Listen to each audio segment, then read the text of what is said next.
called human being. There is human and there is a being. The human connect our body, the being connect our spirituality. Man is a dual, the human and the being. The being there is the spirit. This being is supposed to be in charge and in control of the human. The human nature cannot succeed with the being without the being. That's why when God created man, man was just there until God breathed. He deposited the spirit in man before man become a living. Your human nature wants you to connect to things that will destroy you.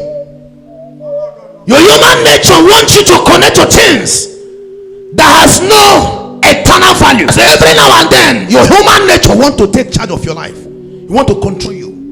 You want to tell you what to do. It desires carnal things, worldly things. Human nature is not patient. He's always in hurry to make it, always in hurry to enjoy. He puts you under pressure. You are growing fat in the body but not growing fat in the spirit. You are looking fat physically but thin in the spirit.